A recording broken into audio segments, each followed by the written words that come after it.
"I speak 9 languages," said the 15-year-old daughter of the Black Maid. The Arab billionaire laughed. He laughed so loud he was almost shedding tears. His laughter echoed through his Beverly Hills mansion study like thunder breaking a clear sky. 9 languages? Kid, you can barely speak proper English. Then she spoke Arabic. The Arabic words sliced through the oak-paneled study like a blade, stopping the billionaire mid-laugh. Hassan al-Rashid's coffee cup froze halfway to his lips as the teenage daughter of his maid continued speaking. Flawless Mandarin flowing into perfect Portuguese, then German, then Russian. Wow, if you are enjoying this story, don't forget to hit that subscribe button, like the video and comment where you are watching from. Your support helps us bring more powerful stories. And trust me, you won't want to miss them. Now, let's continue. 3 hours earlier. The September wind rattled the windows of the Al-Rashid mansion in Beverly Hills, but Tiana Wiley barely noticed. She sat cross-legged on the narrow bed in the staff quarters, surrounded by language textbooks that looked like they'd survived several wars. Russian grammar sheets covered her calculus homework. A worn French dictionary held down her chemistry notes. The room smelled of the lemon oil her mother used to clean the baseboards upstairs.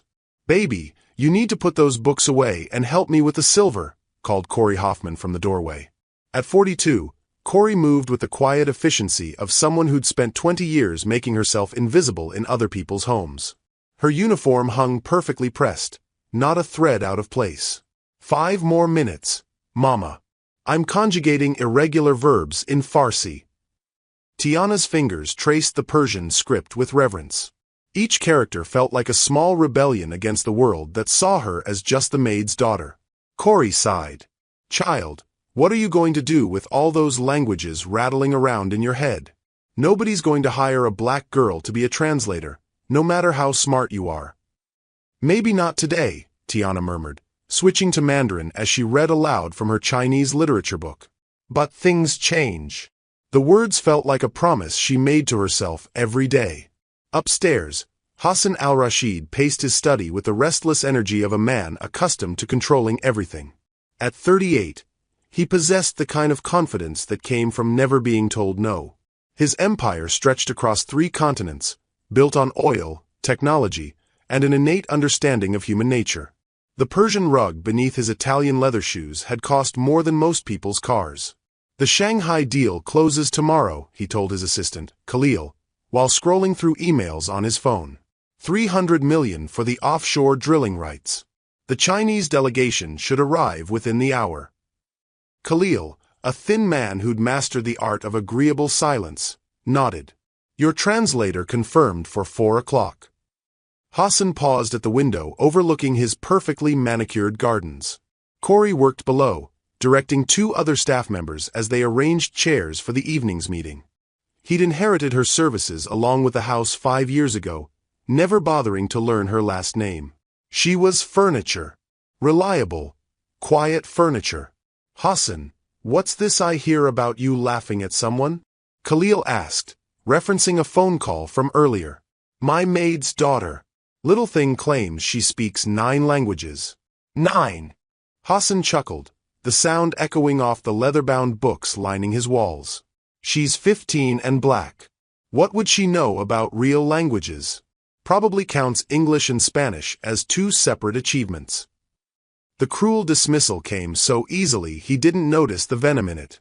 Down in the kitchen, Tiana helped her mother arrange delicate pastries on silver trays. The scent of cardamom and rose water filled the air. She moved carefully, knowing that 1 broken piece would come out of her mother's salary. "The meeting's starting soon," Corey said. "Stay out of sight.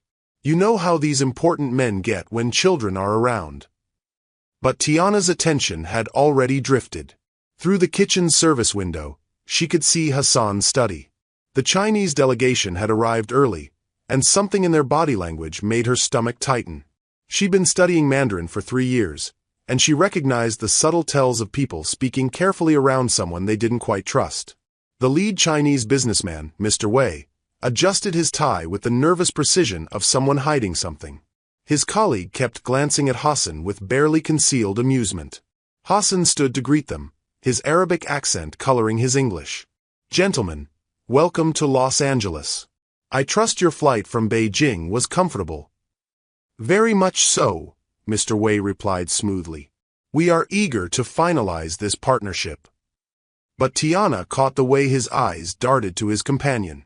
She'd spent countless hours watching foreign films without subtitles, training her ear for the subtle inflections that revealed true meaning. Mr. Wei leaned close to his colleague and whispered in rapid Mandarin, "This Arab fool doesn't realize we're planning to drill in protected waters. When the environmental lawsuits hit, he'll absorb all the blame while we keep the profits." Tiana understood every word. Hassan's supposedly foolproof deal was actually an elaborate setup to make him the fall guy for illegal drilling operations. The formal translator Hassan hired was running late due to traffic on the 405, and the Chinese delegation's regional dialect contained business terms that would be nearly impossible for most Western translators to catch. Tiana's hands trembled as she set down the pastry tray. Her mother was right. Nobody would believe the maid's daughter. But watching Hassan's confident smile through the window, she realized she couldn't let him walk into this trap, even if he'd never shown her or her mother an ounce of respect. The meeting was about to begin, and she had perhaps minutes to decide whether to speak up or let prejudice and pride destroy a man who'd never seen her as anything more than background decoration. Hassan was already shaking hands with the Chinese businessmen, his translator's absence unnoticed in the excitement of closing such a massive deal. The contracts lay spread across his desk like a feast he was about to devour. Tiana watched through the service window as Mr. Wei smiled broadly while explaining the drilling timeline in English, his words carefully chosen to hide the environmental violations embedded in the fine print. Hassan nodded enthusiastically, completely unaware that he was about to sign his financial death warrant. The crystal chandelier cast fractured light across the study as Tiana made her decision. She couldn't watch Hassan walk into financial ruin, regardless of how he'd treated her family. Taking a deep breath, she pushed through the service door that separated the kitchen from the main house. Hassan was mid-sentence when she appeared in the doorway of his study. As you can see from the geological surveys, the offshore platform will be positioned exactly where we discussed. "Excuse me," Tiana said quietly, her heart hammering against her ribs. All four men turned toward her. Hassan's face flushed with embarrassment and anger. The Chinese businessmen looked confused by the interruption. "What are you doing here?" Hassan's voice carried the sharp edge of someone whose authority had been challenged in front of important guests. "This is a private meeting." Tiana's hands trembled, but she forced herself to speak clearly. "I need to tell you something important about your deal." Hassan stood abruptly, his chair scraping against the hardwood. "Get out. Now. Your mother will hear about this." But Mr. Wei held up a hand, curiosity flickering in his eyes. "Wait. Let the child speak. What could she possibly know about our arrangement?" Hassan's laugh came out harsh and dismissive. "She's the maid's daughter. She probably overheard us talking and thinks she understands business." The second Chinese businessman, Mr. Zhou, whispered something to his colleague in Mandarin. His words were meant to be private, a casual aside that no one else could understand. "He just said they should let me talk because it will be amusing to hear what the servant girl thinks she knows," Tiana said in perfect Mandarin, her accent matching their Beijing dialect exactly. The room fell silent. Hassan's coffee cup slipped from his fingers, shattering against the Persian rug. Mr. Wei and Mr. Zhou exchanged startled glances, their comfortable assumption of privacy suddenly stripped away. "You speak Chinese?" Hassan whispered, his voice barely audible. "Mandarin, Cantonese, and 3 regional dialects," Tiana replied, switching to flawless Arabic. "And I understand exactly what they've been saying about you." Hassan sank back into his chair as the full implications hit him. For the first time in his adult life, he realized he had completely misjudged someone based on their appearance and social status. Mr. Wei recovered first, forcing a smile that didn't reach his eyes. "Impressive for one so young. But surely you misunderstood our conversation." Tiana looked directly at him, her 15 years of invisibility finally finding purpose. "You told Mr. Zhou that Hassan doesn't realize you're planning to drill in protected waters. You said when the environmental lawsuits hit, he'll absorb all the blame while you keep the profits." The color drained from both Chinese men's faces. Mr. Zhou started to protest in English, but Tiana continued in Mandarin. You also discussed how your company has a shell subsidiary registered in the Cayman Islands specifically designed to avoid liability. The drilling coordinates you provided Hassan are deliberately false. You're planning to drill 3 miles north, directly over a marine sanctuary. Hassan stood slowly, his movements controlled with visible effort. Is this true? Mr. Wei's composure cracked. This is preposterous. We would never. The geological surveys you showed Hassan were altered, Tiana interrupted, pulling out her phone. I took pictures of the real coordinates when you left your briefcase open in the kitchen. I ran them through marine protection databases. You're targeting waters that have been federally protected since 2019. Hassan's voice turned dangerous. Show me. Tiana's hands shook as she pulled up the screenshots on her phone. She'd spent the last hour cross-referencing coordinates with environmental databases, using the research skills her teachers never knew she possessed. The drilling site wasn't just environmentally protected. It was also the location of an active military testing zone. Hassan would have been charged not just with environmental crimes, but with interfering with national security operations. Hassan studied the coordinates on Tiana's phone, his face growing paler with each passing second. These coordinates, they're completely different from what you showed me. Mr. Zhou stood abruptly. We don't have to listen to accusations from a child. A child who speaks better Mandarin than your translator, Hassan replied coldly. He turned to Tiana, his earlier dismissiveness replaced by something approaching awe. What other languages do you speak? Russian, German, Portuguese, Arabic, French, Italian, and Spanish, Tiana said quietly. I've been studying since I was 7. The room felt charged with electricity. Hassan looked at this teenager he dismissed as insignificant and saw her truly for the first time. Her mother's uniform was perfectly pressed, but Tiana wore a bright turquoise sweater that made her dark skin glow. Her hair was pulled back in a simple style that revealed intelligent eyes Hassan had never bothered to notice. Why? Hassan asked. Why are you helping me? Tiana glanced toward the kitchen where her mother waited, probably terrified about losing their job. Because it's right. And because someone should have warned you. Mr. Wei attempted to regain control of the situation. This is all very entertaining, but we have contracts to sign. No, Hassan said firmly. We don't. Hassan realized that his regular translator, whom he'd used for 5 years, had been deliberately arriving late or making subtle mistranslations during important Chinese negotiations. She'd been working with competing firms to sabotage his deals. Hassan's mind raced through previous Chinese partnerships that had failed mysteriously, contracts that had fallen through due to supposed cultural misunderstandings. How many times had he been betrayed while trusting the wrong people? Mr. Al-Rashid, Mr. Wei said carefully, surely you're not going to let a child's imagination derail a $300 million opportunity. Hassan looked from the Chinese businessman to Tiana, who stood quietly with her phone in her hands, offering him proof that could save his empire or destroy it.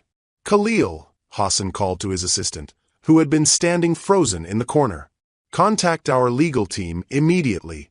I want these coordinates verified independently. That's not necessary, Mr. Zhou said quickly. We can discuss any concerns you might have. But Hassan's attention was entirely focused on Tiana now. You said 9 languages. What's the 9th? Japanese, she replied. I'm still working on the formal business honorifics. Hassan felt something shift inside his chest, like a locked door finally opening. This extraordinary young woman had been living in his house for years, invisible to him because of his own prejudice and blindness.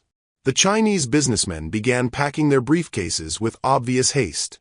Perhaps we should reschedule when you've had time to consider things more rationally, Mr. Wei suggested. There's nothing to reconsider, Hassan said. This meeting is over.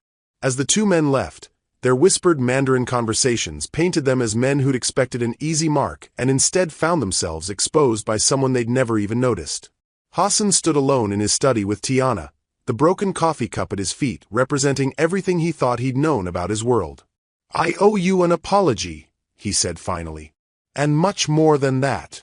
Tiana's eyes filled with tears she'd been holding back since she'd first overheard the Chinese businessman's deception. I just couldn't let them hurt you, even though I've been cruel to you and your mother, Hassan finished. Even though I've treated you like you were invisible. You didn't know, Tiana said softly. That's no excuse, Hassan replied. I should have known. I should have seen who you really are. The afternoon sun streamed through the windows, illuminating dust motes that danced between them like possibilities neither had dared imagine before this moment.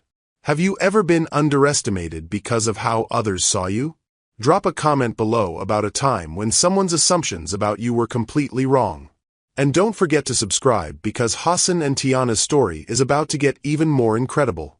Corey appeared in the doorway, her face tight with worry. Tiana, what's going on? I heard raised voices. Hassan looked at the woman who'd worked in his home for 5 years, really seeing her for the first time. Ms. Hoffman, your daughter just saved me from losing $300 million and possibly going to prison. Corey's eyes widened. What? She speaks 9 languages fluently, Hassan continued, and she's clearly brilliant beyond anything I ever imagined. I think we need to have a very different conversation about both of your futures here. The foundation of everything they'd all believed about their places in the world had just shifted permanently. The silence in Hassan's study stretched like a taut wire ready to snap. Corey stood frozen in the doorway, her knuckles white as she gripped the door frame. 20 years of cleaning other people's houses had taught her that when the wealthy started talking about different conversations, it usually meant unemployment. Mr. Al-Rashid, Corey said carefully, her voice steady despite the fear flickering in her eyes. If Tiana interrupted your meeting, I apologize. It won't happen again. Hassan shook his head, still staring at Tiana as if seeing her for the first time. Ms. Hoffman, you don't understand. Your daughter just prevented me from walking into a trap that would have destroyed everything I've built.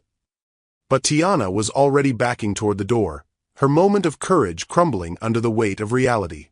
The turquoise sweater that had seemed so bright moments before now felt like a beacon drawing unwanted attention. Mama's right. I shouldn't have interfered. I should go back to my room. No, Hassan said firmly. You're not going anywhere until we discuss this properly. The word discuss landed like ice in Tiana's stomach. In her experience, when wealthy people wanted to discuss things with the help, it never ended well. She'd heard the stories from other domestic workers at the bus stop, tales of sudden accusations, missing items, and families thrown out on the street with no references. Corey stepped protectively closer to her daughter.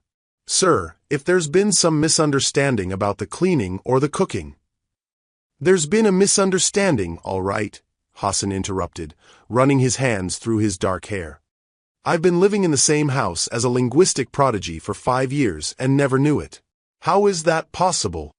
The question hung in the air, heavy with implications none of them wanted to examine too closely. Khalil appeared in the doorway, his face grave. Hassan, I've contacted the legal team. They want to review those coordinates immediately. They're also asking about our regular translator. Apparently, there have been some concerns. Hassan's jaw tightened. What kind of concerns? Inconsistencies in her translations during the Richardson deal last year, and the Yamamoto contract that fell through in July. The Japanese team later claimed there were mistranslations that completely changed the meaning of key clauses. Hassan realized the scope of betrayal ran deeper than just this deal. His trusted translator had been systematically sabotaging his international contracts for months, possibly years. Tiana watched Hassan's face cycle through shock, anger, and something that looked like devastation. She knew that expression. It was the same look she'd worn when her 7th grade teacher had accused her of cheating on a language exam because students like her couldn't possibly score that high. I should have stayed quiet, Tiana whispered to her mother. Now everything's ruined. Nothing's ruined, Hassan said, but his voice carried an edge that made both women tense. Khalil, get me everything we have on translator services. I want to know who else has been compromised. Corey's protective instincts flared. Mr. Al-Rashid, with respect, my daughter is 15 years old. She's not responsible for your business problems. Hassan spun around, his eyes flashing. Your daughter just revealed that people I trusted have been stealing from me for months. That's not a business problem. That's betrayal on a scale I'm still trying to comprehend. The word betrayal hit Tiana like a physical blow. She'd spent her life being invisible, and now she'd thrust herself into the center of something that could destroy multiple lives. The Chinese businessmen would be furious. Hassan's translator would face serious consequences. And her mother might lose the only stable job she'd ever had. I made everything worse, Tiana said, her voice cracking. I should have minded my own business. No, Hassan said sharply. You did exactly what you should have done. It's everyone else who failed. But even as he spoke, Hassan felt the familiar walls of self-protection rising around him. Trust was a luxury he'd learned to ration carefully in the business world. How could he trust a 15-year-old girl when trained professionals had been deceiving him? How could he be certain this wasn't some elaborate scheme orchestrated by competitors? Hassan's paranoia made him wonder if Tiana's intervention was too convenient, too perfectly timed. What if she was working with someone else to expose the Chinese deal for reasons he didn't understand yet? The thought made his stomach turn, but years of betrayal in business had taught him to question everything, even a parent's salvation. Khalil cleared his throat. Hassan, there's something else. The law firm is asking how we obtained the real drilling coordinates. They need to verify the source before they can take action. Hassan looked at Tiana, who had gone very pale. You said you took pictures when their briefcase was open. Were you in the kitchen when this happened? Yes, Tiana replied quietly. They left it on the counter when they went to wash their hands. The papers were spread out, and I recognized some of the Chinese characters for geographic coordinates from my studies. The explanation sounded reasonable, but Hassan's business instincts screamed caution. How long have you been studying those particular characters? Tiana's eyes widened at the suspicious tone in his voice. Since I was 12. I've been working through maritime terminology because I want to be a translator for international shipping companies. Corey stepped forward, her voice tight with controlled anger. Mr. Al-Rashid, are you accusing my daughter of lying? Hassan paused, recognizing the dangerous ground he was treading. But the habits of a lifetime in business were hard to break. I'm trying to understand how a 15-year-old managed to uncover a sophisticated fraud that fooled my lawyers, my accountants, and my professional translator. Hassan's investigation revealed that Tiana had been checking books out from UCLA's library for 3 years, using a fake student ID she'd created to access advanced linguistic resources. Her dedication to learning languages went far beyond casual study. The revelation should have impressed Hassan, but instead it made him more suspicious. You've been using false identification to access university resources? Tiana's face flushed with shame. I couldn't afford the textbooks. The public library didn't have advanced materials for the languages I wanted to learn.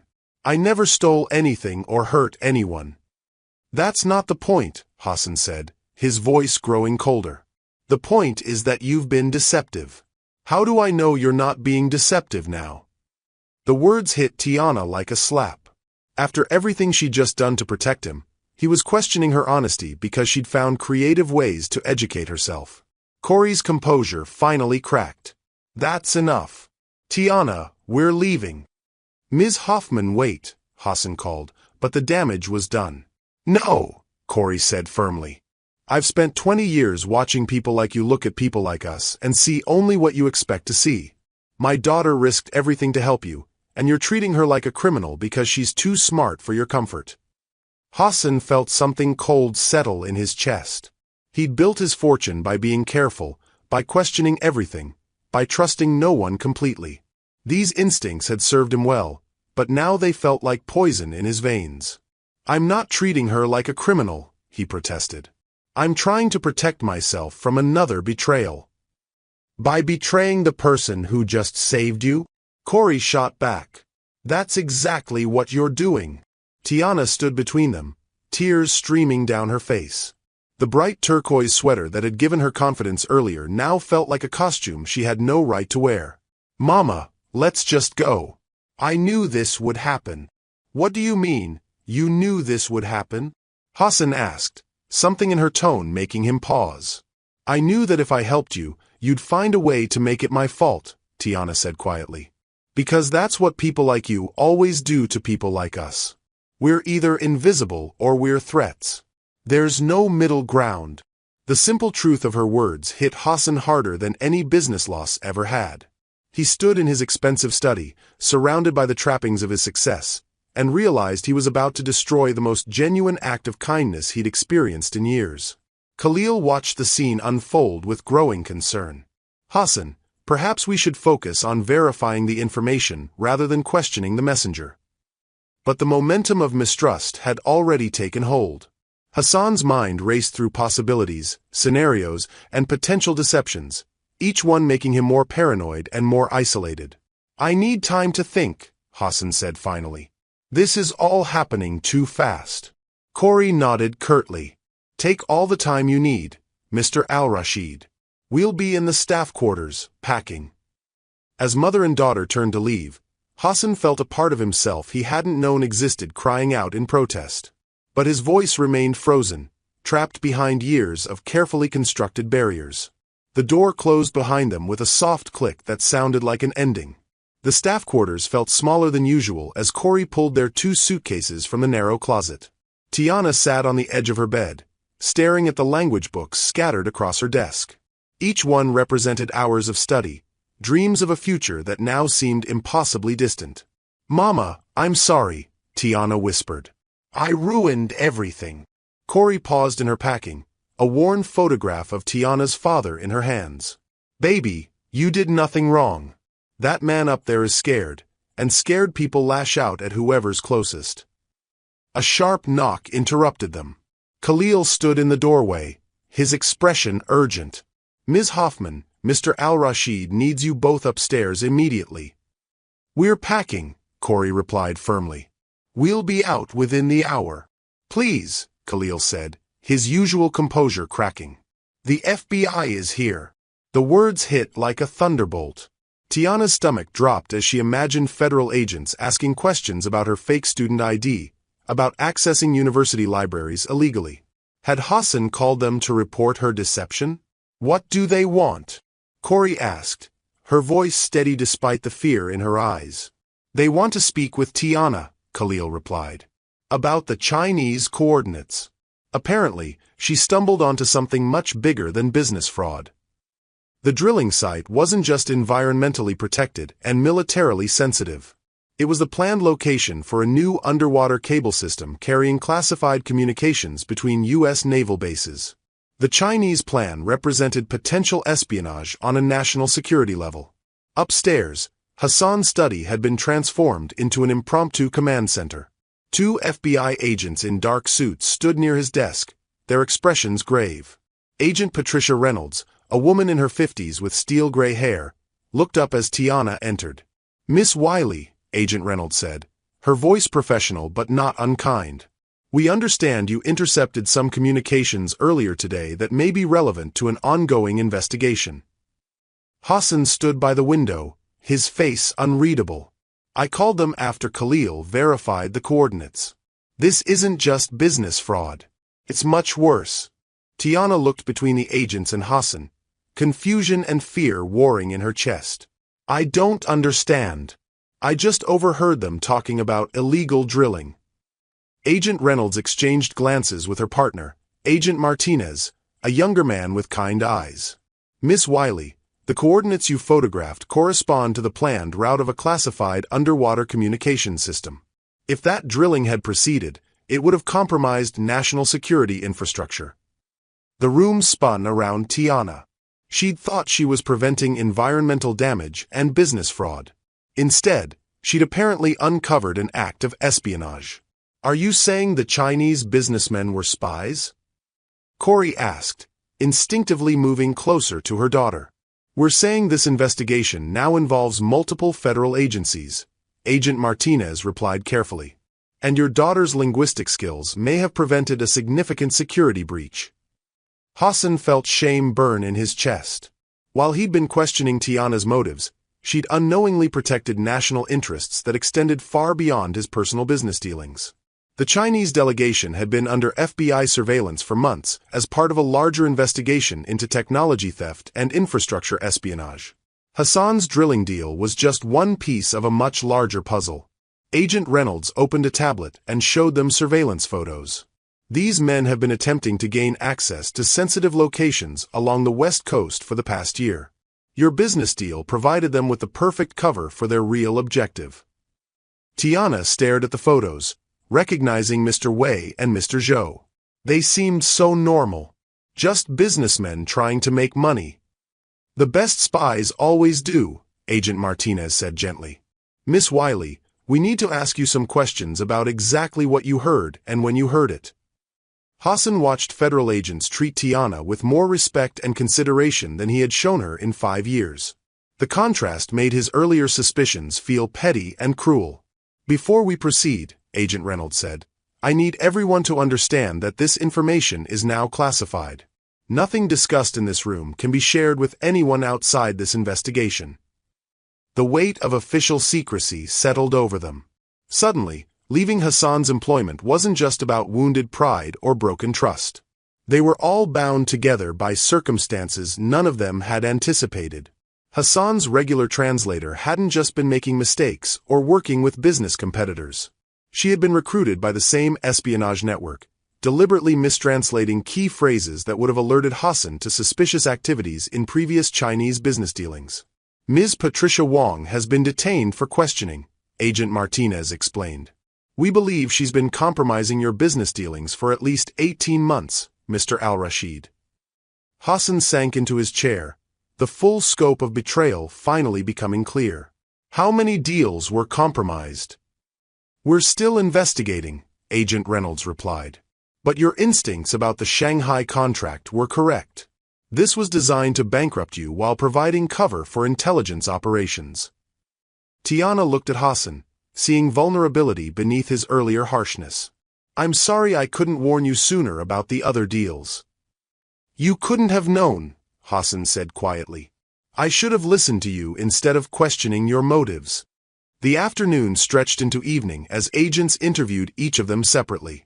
Tiana found herself in Hassan's library, answering detailed questions about her language studies, her methods for accessing advanced materials, and her analysis of the Chinese businessmen's conversation. Your linguistic abilities are remarkable for someone your age, Agent Reynolds observed. Have you considered a career in government service? The question caught Tiana off guard. I want to be a translator, but I never thought the government would be interested in someone like me. Someone like you is exactly what we need, Agent Martinez said. Multiple languages, analytical thinking, attention to detail. Those are valuable skills. When the interviews concluded, the agents gathered everyone back in Hassan's study. The setting sun painted the room in golden hues that softened the edges of the day's revelations. For the immediate future, Agent Reynolds announced, we need everyone to maintain normal routines while our investigation continues. Mr. Al-Rashid, you'll need to proceed as if the Chinese deal fell through for business reasons. Ms. Hoffman and Miss Wiley, we'd prefer if you remained in your current living situation until we complete our inquiries. Corey frowned. Are you saying we can't leave? We're saying it would be helpful if you didn't, Agent Martinez clarified. There may be additional questions, and Miss Wiley's insights could be valuable as we uncover more about this network. Hassan looked at Corey and Tiana, understanding that they were all trapped together by circumstances beyond anyone's control. The freedom to walk away from their uncomfortable confrontation had been removed by national security concerns. Ms. Hoffman, Hassan said formally, if you're willing to stay, I'd like to discuss changing your employment terms. And Tiana's future educational opportunities. The offer hung in the air between them, heavy with unspoken apologies and tentative hope. Corey studied Hassan's face, looking for signs of the suspicion and dismissiveness that had driven them toward leaving. What kind of changes? The kind that recognize your daughter's extraordinary abilities, Hassan replied. And my failure to see them sooner. Agent Reynolds gathered her materials. We'll be in touch within 48 hours with additional questions. In the meantime, maintain normal routines but report any unusual contacts or activities. As the agents left, an awkward silence settled over the three of them. The federal investigation had forced them to confront each other honestly, but it had also bound them together in ways none of them had chosen. Khalil appeared in the doorway. Hassan, there are 17 messages from other Chinese business contacts. Word about the cancelled Shanghai deal is already spreading. Hassan nodded wearily. Handle them with standard responses about timing and market conditions. When Khalil left, Hassan looked at Tiana and Corey. I owe you both an apology that goes far deeper than words can express. Apologies are a start, Corey said carefully. But my daughter deserves better than suspicion and accusations when she's trying to help. She deserves opportunities that match her abilities, Hassan replied, and protection from people who would exploit her gifts. Tiana looked between the two adults who were negotiating her future, feeling the weight of expectations she wasn't sure she was ready to carry. What if I'm not as smart as everyone thinks I am? She asked quietly. What if today was just luck? Hassan met her eyes directly for the first time since the morning. Tiana, what you did today required intelligence, courage, and moral clarity that most adults never achieve. That wasn't luck.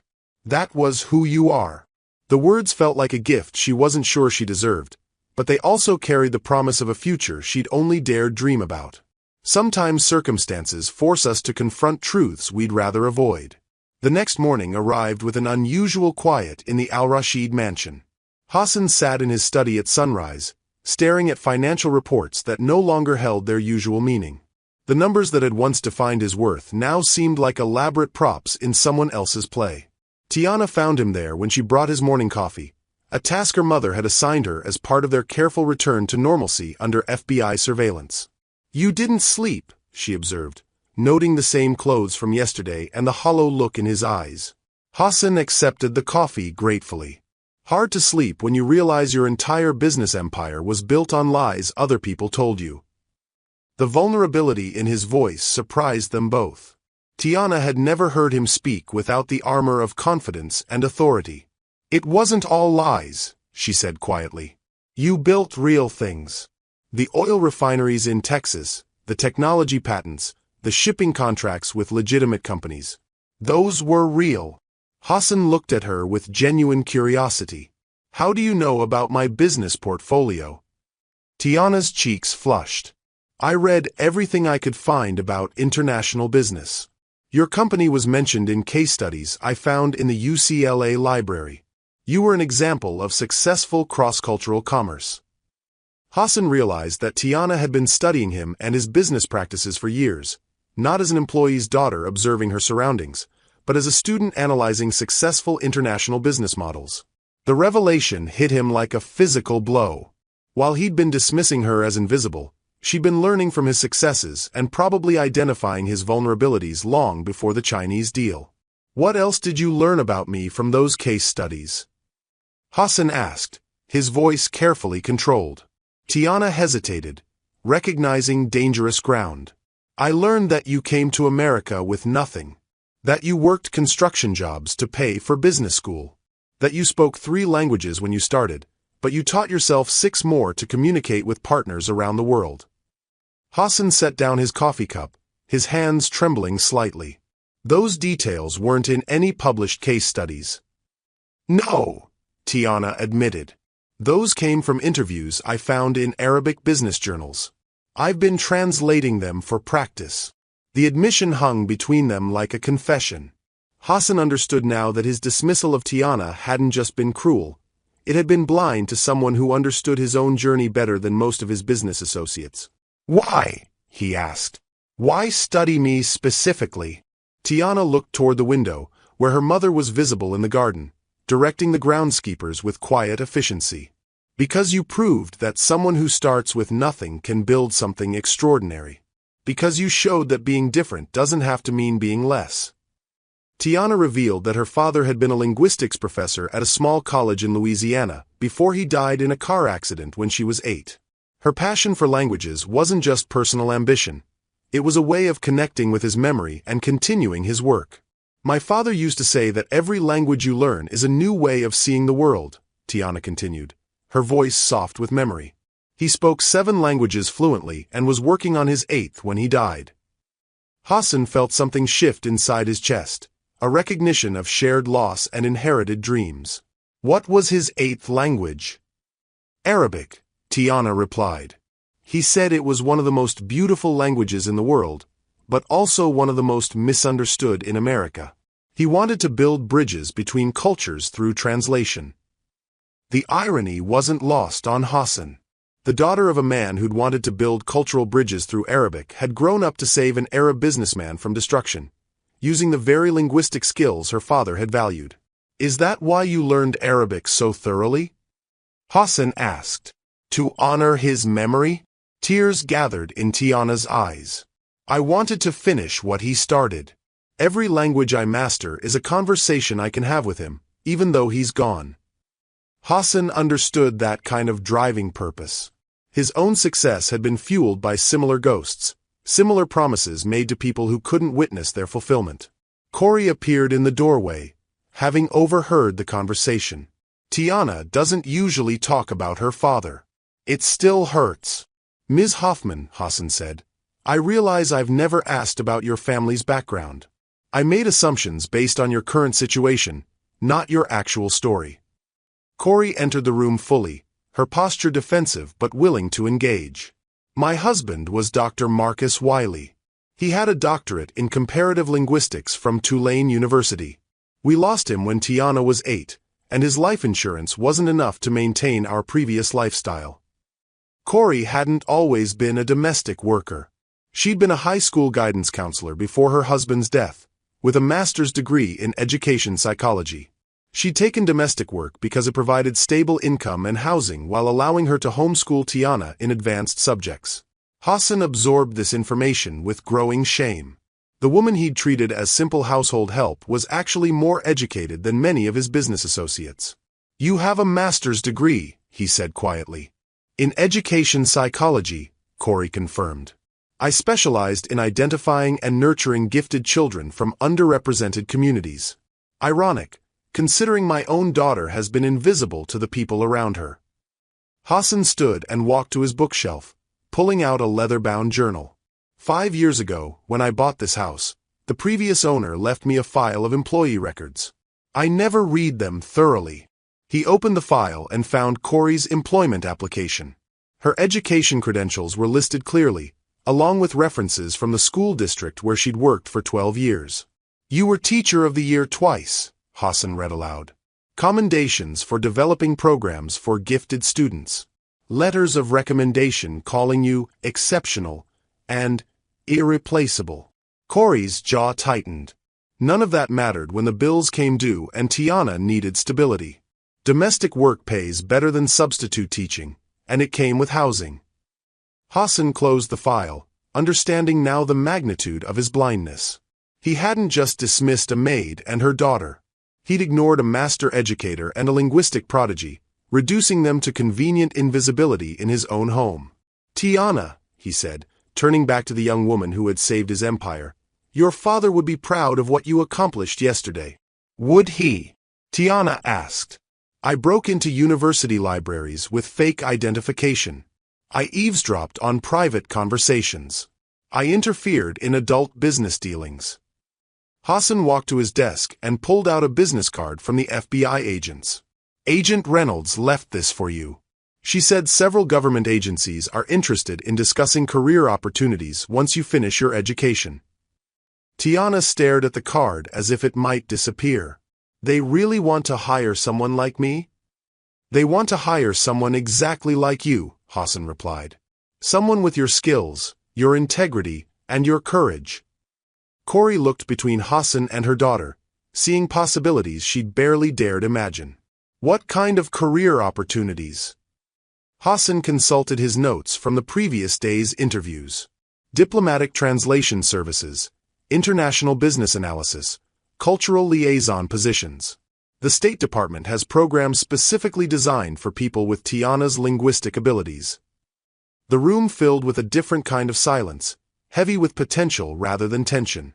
For the first time since her husband's death, Corey allowed herself to envision a future where her daughter's extraordinary gifts were recognized and valued. "There's something else," Hassan said quietly. "Something I need to tell you about my own background that might help you understand why I reacted so poorly yesterday." He returned to his chair, suddenly looking older than his 38 years. I came to America when I was 16. My family had been wealthy in Syria, but we lost everything in political upheaval. I arrived here with nothing but ambition and the clothes I wore. Tiana leaned forward, recognizing the pain of displacement in his voice. For the first 5 years, I worked construction during the day and attended community college at night. People looked at me and saw only what they expected: another immigrant taking jobs from real Americans. I learned to trust no one completely, to question every kindness, because survival depended on constant vigilance. Hassan's hands clenched into fists as he continued. When you saved me yesterday, my first instinct was suspicion because kindness from unexpected sources had always been dangerous in my experience. But that's no excuse for how I treated you.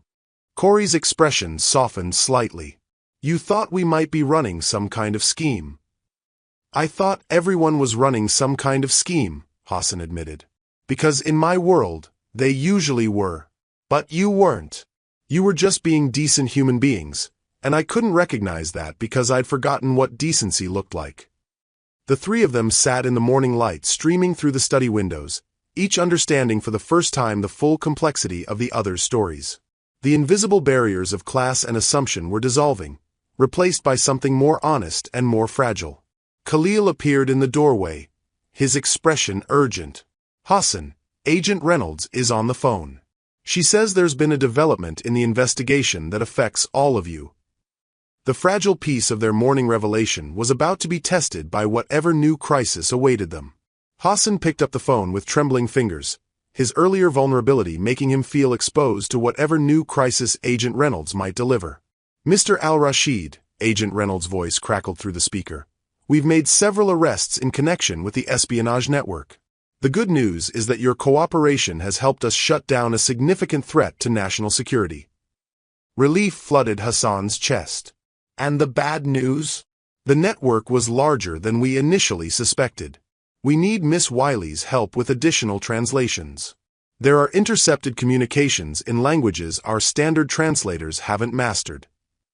Hassan looked at Tiana, who had gone pale at the mention of her name. What kind of communications? Business emails, recorded phone calls, encrypted messages. Some involve dialects and regional variations that require someone with Miss Wiley's particular expertise. Corey stepped closer to her daughter. Is this safe? Will Tiana be in any danger? The work would be done here, in your home, with full FBI protection, Agent Reynolds assured them. We're establishing a temporary translation center in Mr. Al-Rashid's house. It's actually safer for everyone involved. Hassan felt an unexpected surge of protectiveness toward Tiana. What exactly would she be translating? Evidence that could put dangerous people in prison for a very long time, Agent Reynolds replied. Miss Wiley's skills could be the key to preventing future attacks on American infrastructure. After ending the call, Hassan turned to find Tiana staring out the window, her shoulders tense with the weight of unexpected responsibility. You don't have to do this, he said gently. You've already done more than enough. Yes, I do, Tiana replied quietly. If I don't help, other people might get hurt. People who can't protect themselves the way you can. Hassan recognized in Tiana's response the same moral compass that had driven him to build his business empire ethically, despite numerous opportunities to cut corners. She possessed the integrity he'd lost touch with over the years. Within hours, Hassan's study had been transformed into a secure translation center. FBI technicians installed encrypted computers and communication equipment, while agents established security protocols throughout the house. Tiana sat at a specially configured workstation, headphones covering her ears as she listened to intercepted phone calls in Mandarin. Her fingers flew across the keyboard, translating not just words but cultural nuances and implied meanings that standard translation software missed entirely. Hassan watched from across the room, amazed by her focus and precision. She paused recordings, replayed sections, and made detailed notes about vocal inflections that suggested deception or stress. The speaker is lying here, Tiana told Agent Martinez, pointing to a specific timestamp. In this dialect, when someone says, perhaps tomorrow, with that particular tonal pattern, it actually means absolutely never. He's stalling. Agent Martinez leaned forward with interest. How can you be so certain? My father taught me that language isn't just vocabulary and grammar, Tiana explained. It's culture, emotion, and intention woven together. The businessman is trying to delay something, probably hoping the other participants get caught first. Hassan felt a chill of recognition. How many times had he missed similar linguistic cues in his own business dealings? How many opportunities had he lost or dangers had he walked into because he'd relied on translators who understood words but not meaning? Corey brought sandwiches and tea for everyone working in the study. As she set a plate beside Tiana's computer, she whispered, "Take breaks, baby. This isn't a race." "Actually, it is," Tiana replied, removing her headphones.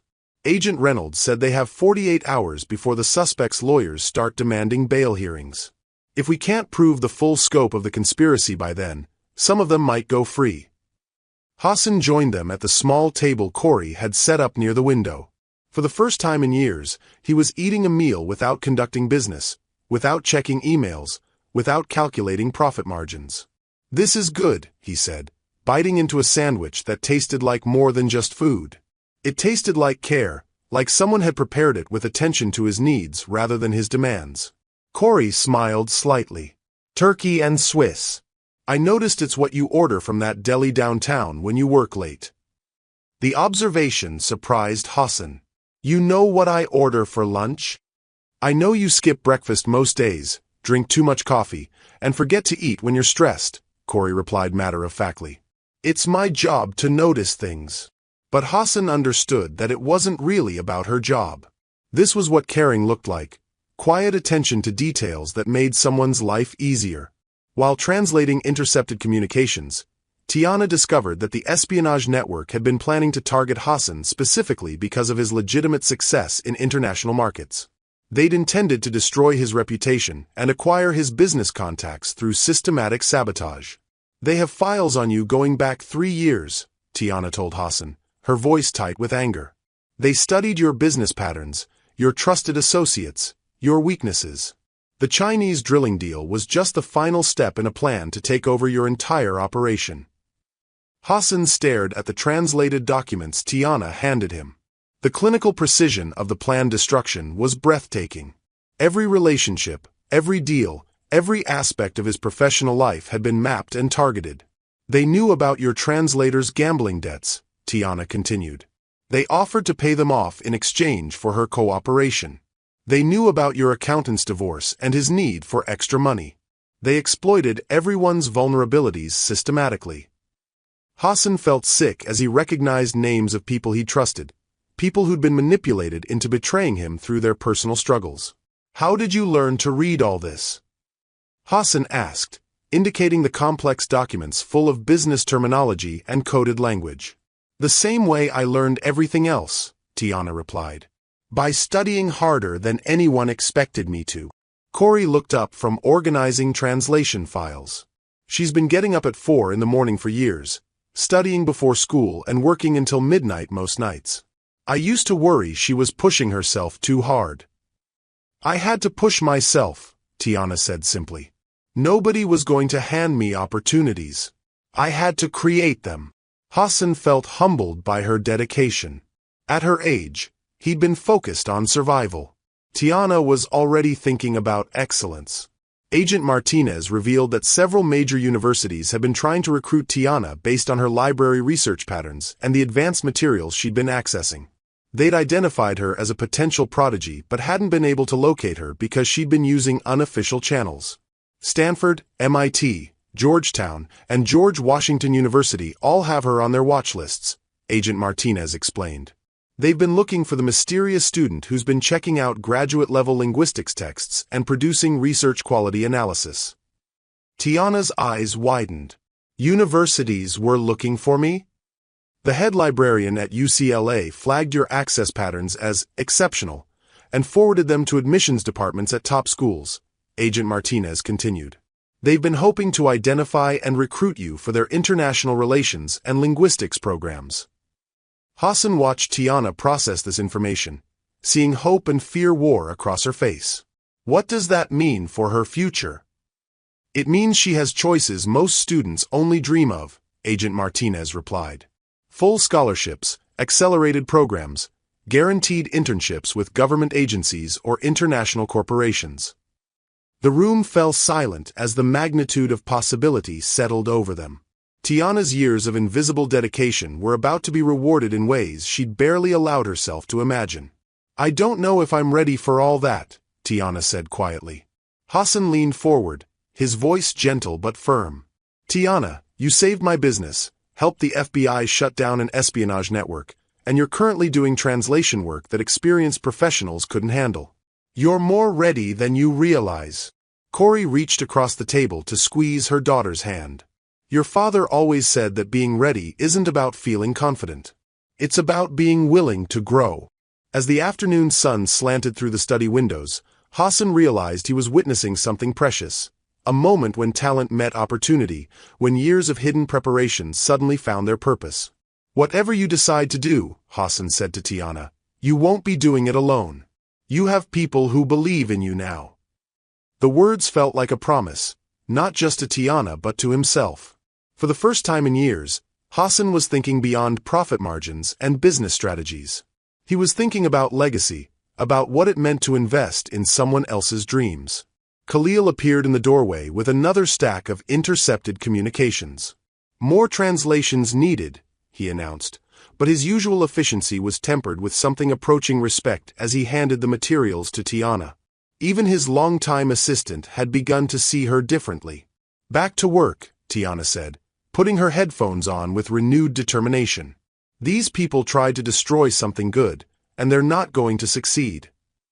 Hassan watched her return to her translations, understanding that she wasn't just fighting for justice. She was fighting for the possibility of a world where intelligence and integrity mattered more than prejudice and assumptions. Sometimes the most important work happens quietly, in small moments when people choose to see and value each other's true worth. The translation work continued late into the evening, with Tiana's voice growing hoarse from hours of detailed analysis. The study had become a command center, with FBI agents rotating shifts and secure phone lines buzzing with updates from field offices across the country. Hassan had barely left the room, bringing Tiana water and watching over her work with protective intensity. Agent Reynolds had praised her translations as exceptional and case-breaking, but Hassan could see exhaustion creeping into her movements. "Tiana, you should rest," he said gently. "This can wait until tomorrow." "No, it can't," she replied, rubbing her tired eyes. "They're moving money tonight. If we don't trace these transactions now, the trail goes cold." At nearly midnight, Tiana's work paid off. She'd identified a pattern in the financial communications that revealed the location of offshore accounts containing stolen funds from multiple victims. "They have over $50 million hidden in accounts linked to the drilling fraud alone," Tiana announced to the room of agents. "But there's more. They've been running similar schemes in 6 other countries." Agent Reynolds studied the translated documents with growing excitement. "This is enough to dismantle the entire network. Miss Wiley, your work tonight may have prevented hundreds of millions in future losses." Hassan felt pride swell in his chest, but it was tempered by concern for Tiana's obvious exhaustion. She'd been working for 16 straight hours, driven by a sense of justice that reminded him of his younger self. The moment of triumph was interrupted by Agent Martinez rushing into the room with his phone pressed to his ear. His expression was grim. "We have a problem," he announced after ending his call. "Someone leaked information about our investigation. The remaining suspects know we're onto them, and they're claiming Miss Wiley's evidence was obtained illegally." The defense attorneys were arguing that Tiana's initial eavesdropping on the Chinese businessmen constituted illegal surveillance, potentially invalidating all evidence derived from her translations. Hassan felt the blood drain from his face. "What does that mean?" "It means everything we've accomplished could be thrown out of court," Agent Reynolds replied grimly. "If a judge rules that Tiana's initial observation was improper, the entire case collapses." Tiana stared at the agents in disbelief. "But I was just trying to help. I overheard them talking in my own home." "The law isn't always logical," Agent Martinez said sympathetically. "Defense attorneys are claiming you were acting as an unofficial agent of law enforcement when you photographed those documents." Hassan stood abruptly, his chair scraping against the floor. "That's ridiculous. She's 15 years old. She was protecting me, not working for the government. The defense doesn't care about her intentions, Agent Reynolds explained. They care about creating reasonable doubt. And this gives them ammunition. The room fell silent as the implications sank in. All of Tiana's work, all of her brilliant analysis, might be worthless because of legal technicalities she couldn't have anticipated. Hassan's business lawyer, whom he'd trusted for 8 years, was the source of the leak.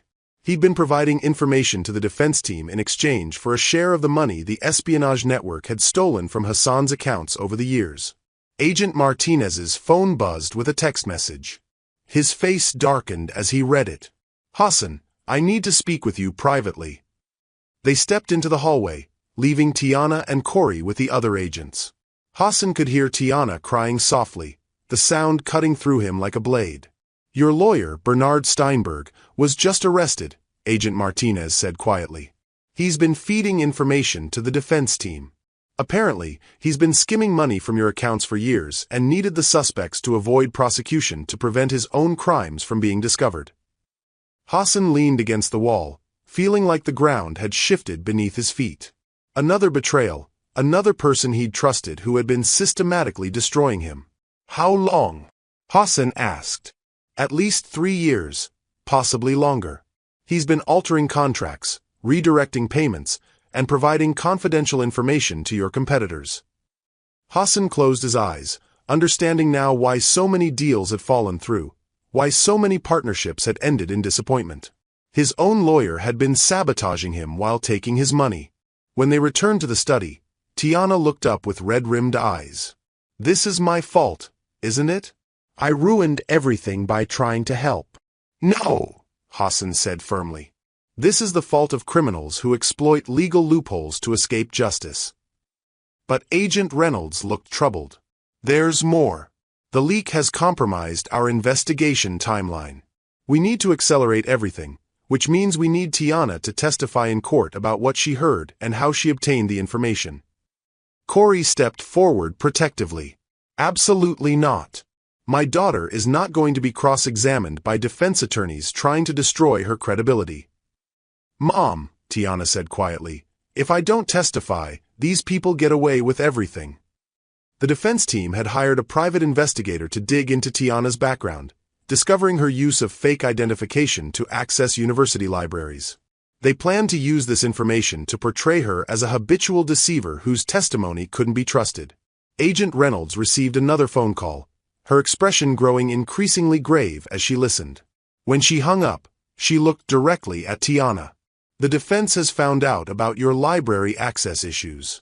They're planning to argue that someone who would lie about their identity to gain access to restricted materials can't be trusted to tell the truth under oath." The words hit Tiana like physical blows. Her creative efforts to educate herself were being twisted into evidence of dishonesty. "But I never hurt anyone," Tiana protested. "I just wanted to learn." "I know," Agent Reynolds said sympathetically. "But defense attorneys specialize in turning virtues into apparent vices." Hassan watched Tiana crumble under the weight of legal maneuvering she couldn't have anticipated.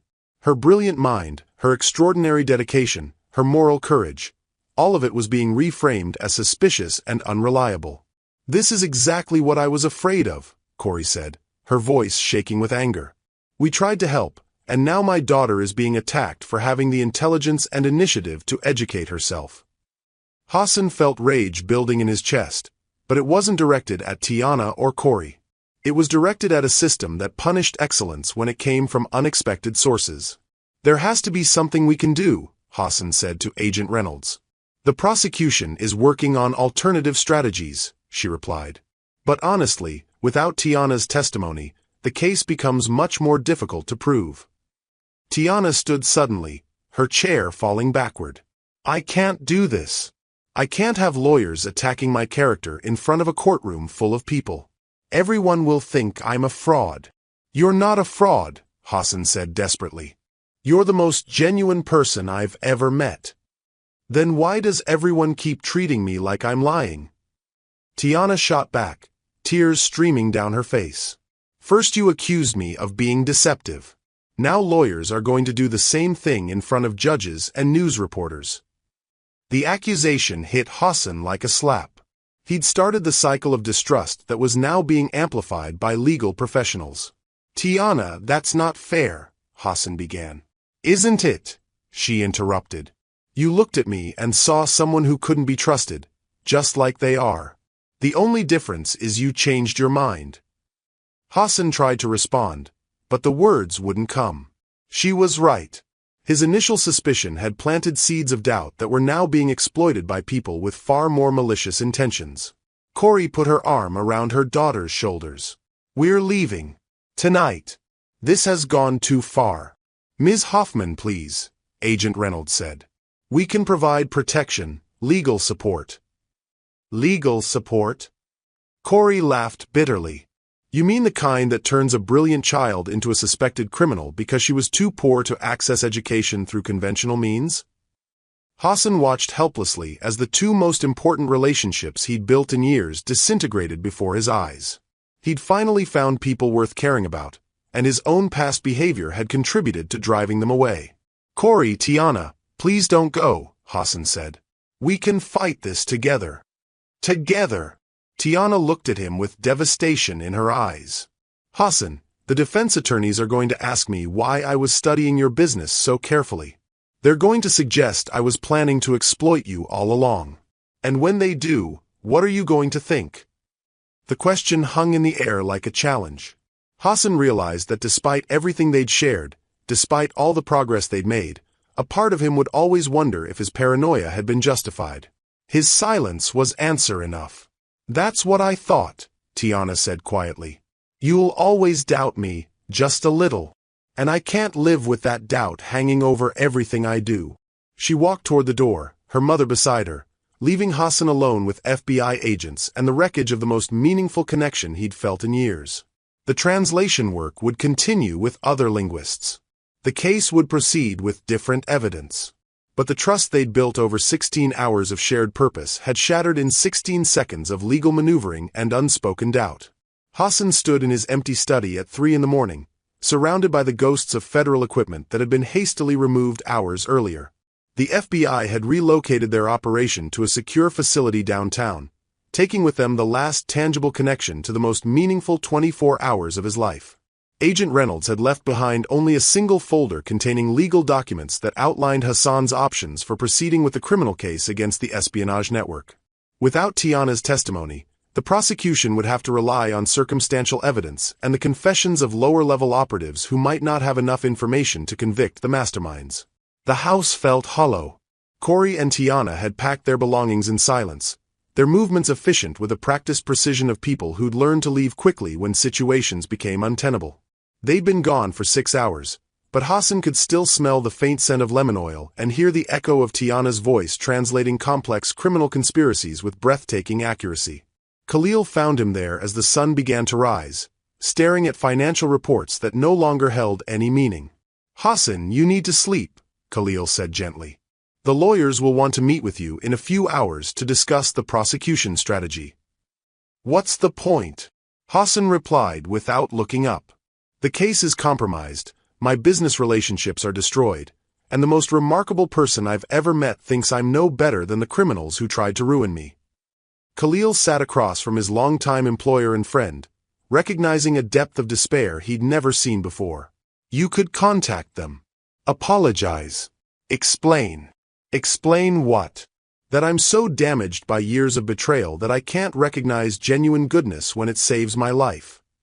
Hassan's laugh came out bitter and hollow.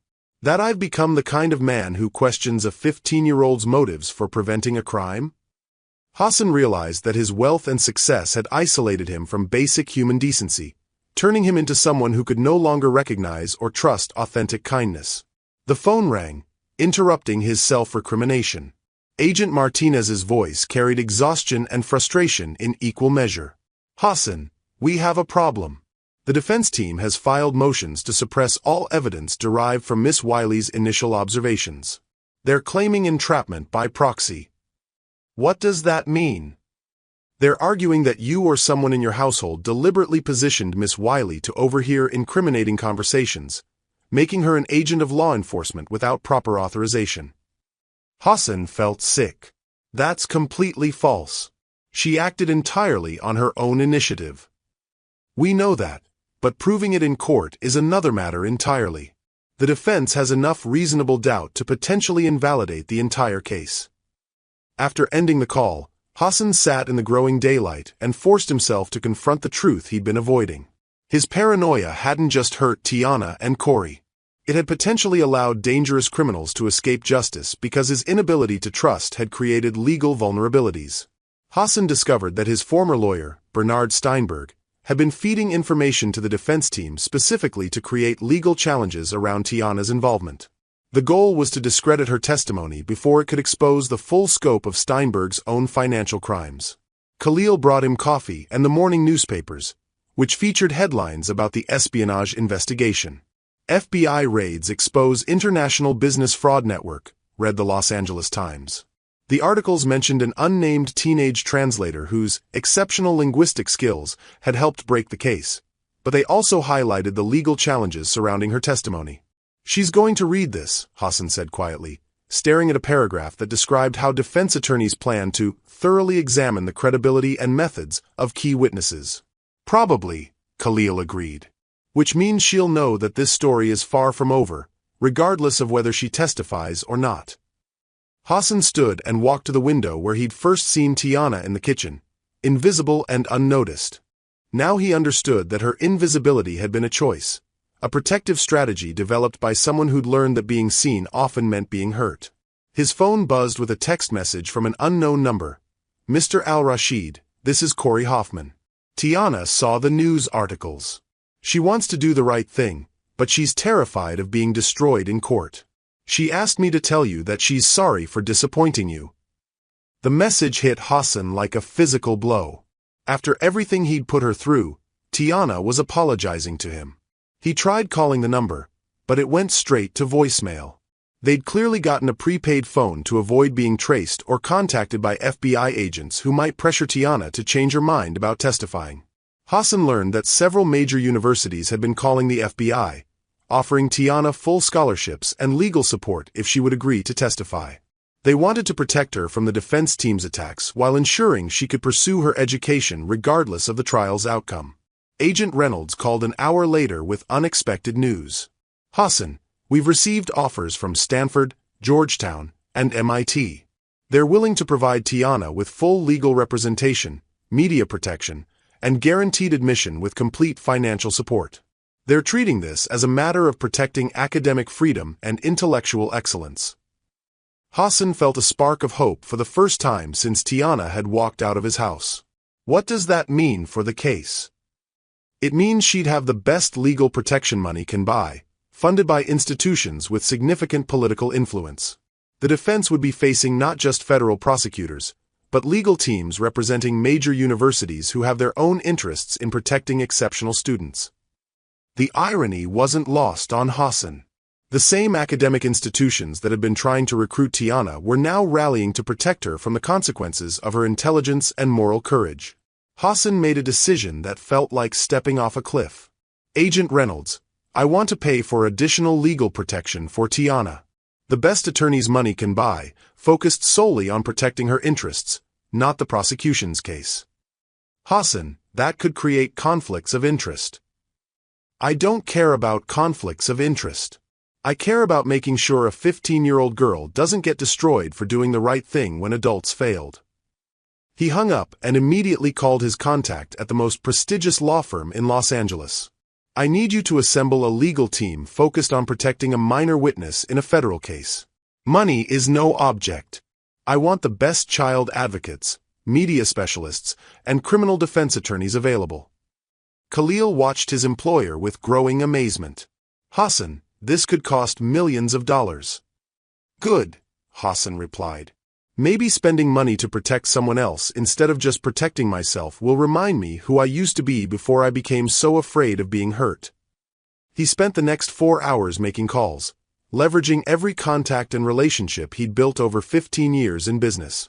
By noon, he'd assembled a legal team that included former federal prosecutors, specialist attorneys who'd successfully defended child witnesses in high-profile cases, and media consultants who could control the narrative around Tiana's involvement. The final call he made was to a private investigator he'd used for business disputes. "I want you to find Corey and Tiana Hoffman. I have something important to offer them, and I need to make sure they understand it comes with no strings attached." "What kind of offer?" "The kind that might restore a brilliant young woman's faith in adults who claim to care about justice." As Hassan waited for results from his private investigator, he realized he was making the first selfless decision he'd made in years. He wasn't trying to salvage his business reputation or recover his financial losses. He was trying to protect someone who'd protected him, even though she had every reason to walk away. The sun was setting when his phone finally rang with the call he'd been waiting for. "Hassan." Corey's voice was cautious but not hostile. "I got a message that you wanted to speak with us." "Corey, I need to tell you both something important. I've arranged legal protection for Tiana that has nothing to do with the federal case and everything to do with making sure she's safe regardless of what she decides to do." There was a long pause. "What kind of protection?" "The kind that ensures she can testify without being destroyed, or choose not to testify without feeling guilty. The kind that guarantees her educational future is secure no matter what happens in court." Another pause. Then Tiana's voice came on the line. "Hassan, is this real, or are you trying to manipulate me into testifying?" The question broke his heart because he recognized that his past behavior had earned such suspicion. "Tiana, this is real. And it comes with only one condition, that you do whatever feels right to you, regardless of what anyone else wants or needs." "Why would you do this for me?" Hassan looked out at the garden where Corey had worked quietly for 5 years while he'd ignored the extraordinary family living under his roof. "Because you saved me in more ways than just business. And because someone needs to prove to you that not all adults are interested in exploiting your gifts."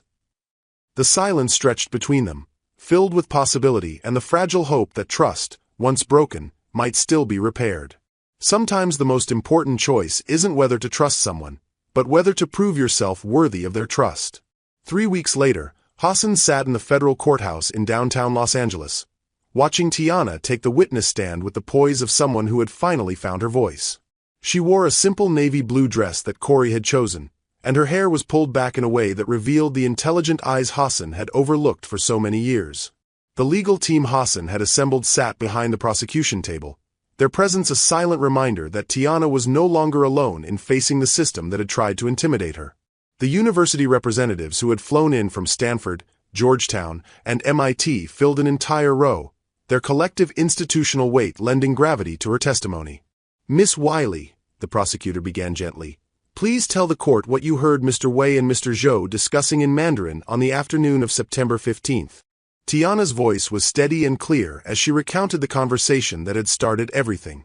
Mr. Wei told Mr. Zhou that Hassan al-Rashid didn't realize they were planning to drill in protected waters.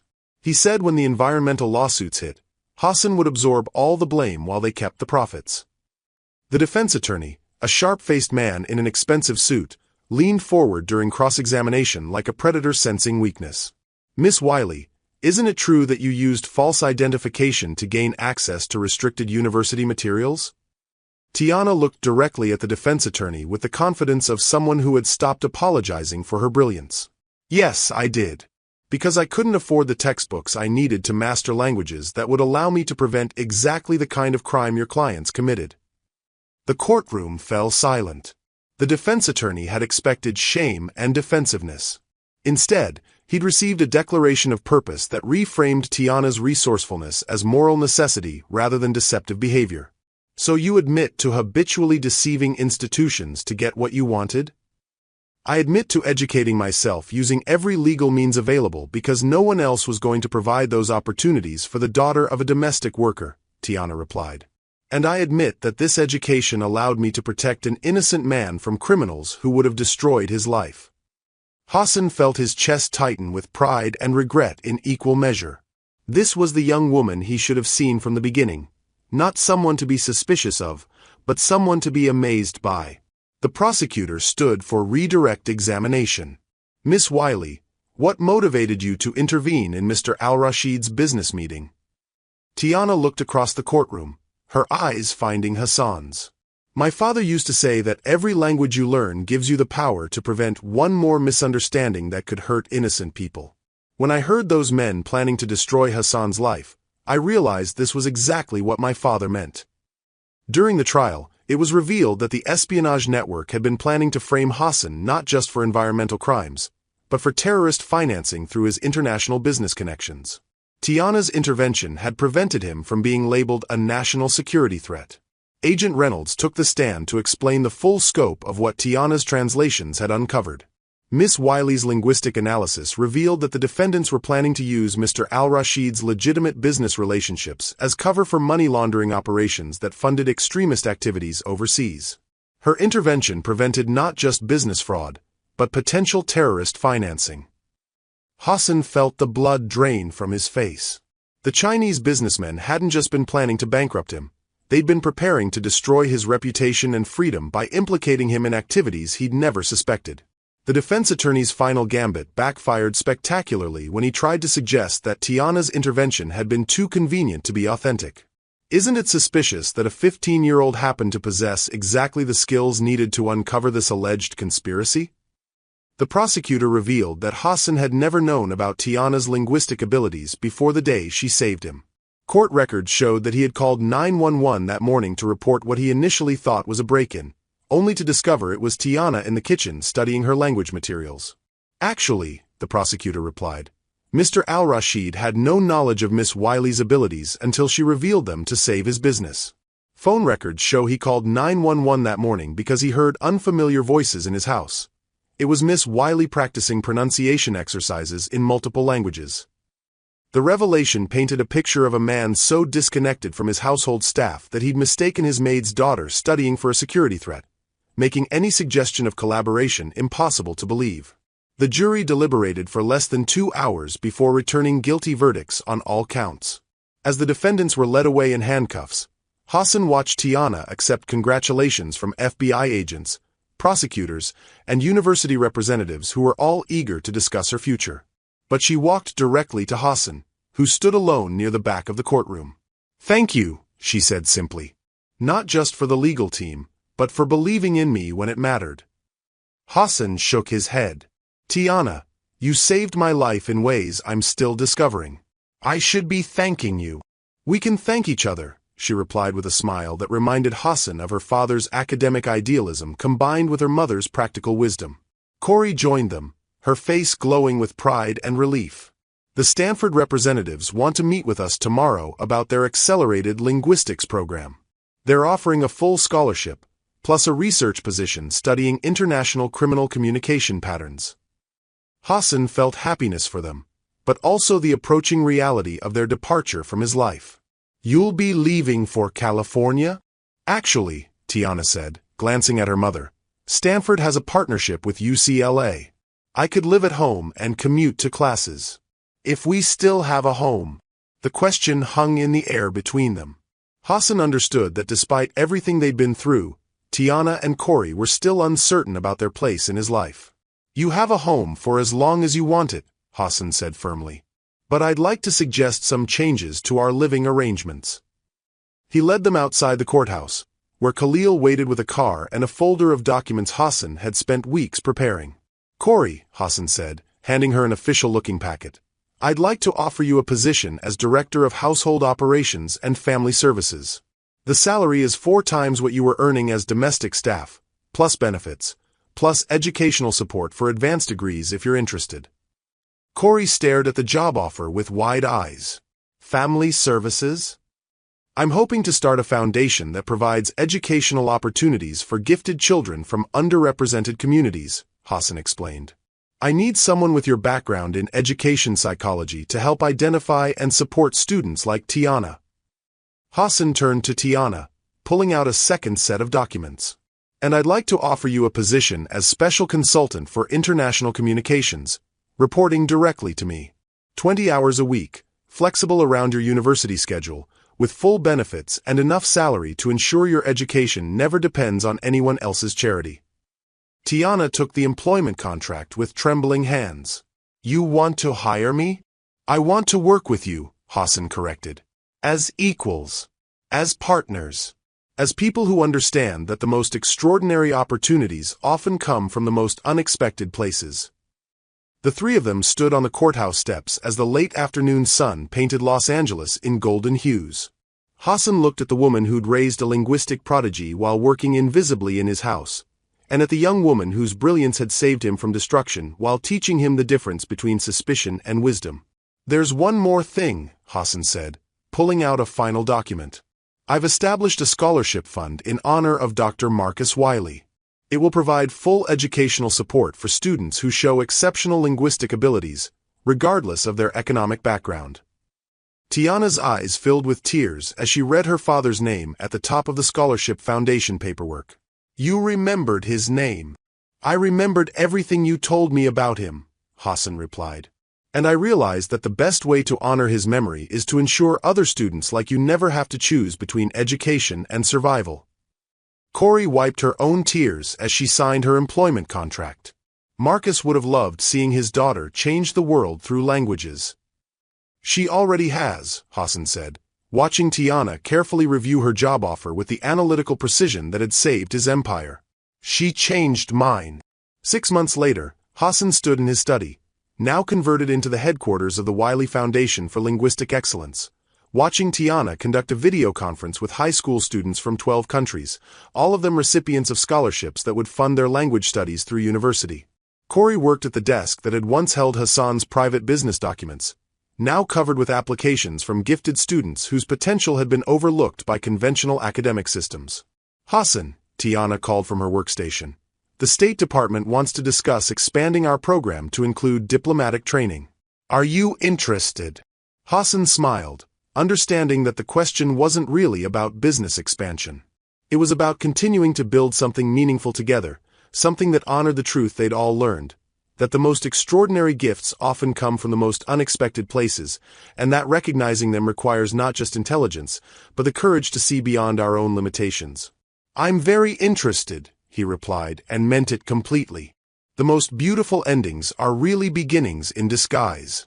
When we choose to see and value each other's true worth, we create possibilities that transform everyone involved. 2 years later, the morning sun streamed through the windows of the Wiley Foundation's new headquarters in Century City, where Hassan stood reviewing the quarterly report that would make his old business metrics seem trivial by comparison. In 24 months, they had awarded scholarships to 847 students across 23 countries, with a 97% university acceptance rate among recipients. "The Justice Department called," Tiana announced, entering his office with the confidence of someone who had found her place in the world. At 17, she had completed her bachelor's degree in international relations through Stanford's accelerated program while working 25 hours a week for the foundation. They confirmed the final convictions from the appeals process. Hassan looked up from the report showing that their foundation had identified and supported linguistic prodigies in communities from rural Mississippi to refugee camps in Jordan. "All of them." Every single member of the espionage network received sentences ranging from 15 to 30 years, Tiana confirmed. Mr. Wei and Mr. Zhou got the maximum sentences for espionage and fraud conspiracy. And yes, the restitution payments are still coming in. The financial recovery had exceeded everyone's expectations. Hassan had recovered not only the $300 million from the failed drilling deal, but an additional $180 million in damages from accounts the network had been skimming for years. Every penny of the recovered money had gone into the foundation's endowment. "What about Steinberg?" Hassan asked, referring to his former lawyer whose betrayal had cut deepest. 22 years in federal prison, and his law license permanently revoked. The California State Bar used his case to create new oversight protocols for attorney financial management. Tiana sat across from Hassan's desk, speaking Japanese with a fluency that had taken her 2 years to perfect. "My 9th language is finally complete, by the way." Hassan smiled, remembering the determined 15-year-old who had saved his life while pursuing linguistic perfection. "Your father would be proud." "He would be proud of all of this," Tiana replied, gesturing toward the wall of photos showing foundation scholarship recipients at their graduations, their acceptance letters from top universities, their first days at diplomatic internships and international corporations. Corey appeared in the doorway carrying files from the morning's application reviews. As Director of Student Services, she had revolutionized how they identified gifted students by partnering with public libraries, community colleges, and immigrant service organizations rather than relying on traditional academic institutions. "We have 12 new applications from the Seattle Public Library System," she announced, including a 16-year-old Somali refugee who speaks 7 languages and wants to study international law. "Approved," Hassan said without hesitation. "What's our current endowment status?" $847 million and growing, Corey replied. "The investment returns plus the continuing restitution payments mean we can expand to serve 2,000 students next year." Hassan nodded, understanding that his old obsession with personal wealth accumulation had been transformed into something infinitely more satisfying. The Foundation's financial success meant that students like Tiana would never again have to choose between education and survival. "There's one more update," Tiana said, her voice carrying a note of personal excitement. "The State Department confirmed my acceptance into their diplomatic fast-track program. I'll start as a junior cultural attaché at the embassy in Tokyo next fall." Hassan felt pride and loss in equal measure. "You're ready for that responsibility." "I'm ready because you and Mom gave me the chance to be ready," Tiana replied. "But the position comes with a condition." Hassan raised an eyebrow. "I negotiated to spend 6 months each year working directly with the Foundation, identifying linguistic talent in international communities. The State Department wants to partner with us to develop diplomatic language training programs." The announcement represented everything Hassan had hoped for when he'd first offered Tiana a position as his partner rather than his employee. She had grown into someone who created opportunities rather than just accepting them. "Speaking of partnerships," Corey added with a knowing smile, "Agent Reynolds called to confirm her acceptance of the Foundation's board position. She's retiring from the FBI next month." Hassan had been courting Patricia Reynolds for 8 months, not romantically but professionally, recognizing that her investigative skills and commitment to justice would strengthen their ability to identify and support students facing systemic barriers. "And personally?" Hassan asked, because over 2 years of working together, the three of them had become a family in ways he'd never experienced before. "Personally," Tiana said, "I think it's time you stopped working 18-hour days and started dating someone. Agent Reynolds mentioned she's single." Hassan laughed, realizing that the young woman who had once been invisible in his house now felt comfortable enough to offer relationship advice. "I'll consider it." "Consider it seriously," Corey added. "You've spent 2 years proving you can see other people's potential. Maybe it's time to see your own." As the sun climbed higher over Los Angeles, Hassan looked at the family he'd found by learning to recognize the extraordinary in the ordinary. The Foundation would continue growing, students would continue succeeding, and he would continue discovering that the most profitable investments were the ones that multiplied human potential rather than personal wealth. The most important question had been answered. Hassan was no longer alone, and neither was anyone else they had the power to help. "Thank you for staying with me until the very end of this incredible journey. If this story touched your heart, wait until you see what's coming next. It's even more powerful and inspiring than you can imagine. So don't go anywhere." Click on that video showing on your screen right now to dive into another amazing story that will absolutely blow your mind. Trust me, you won't regret it.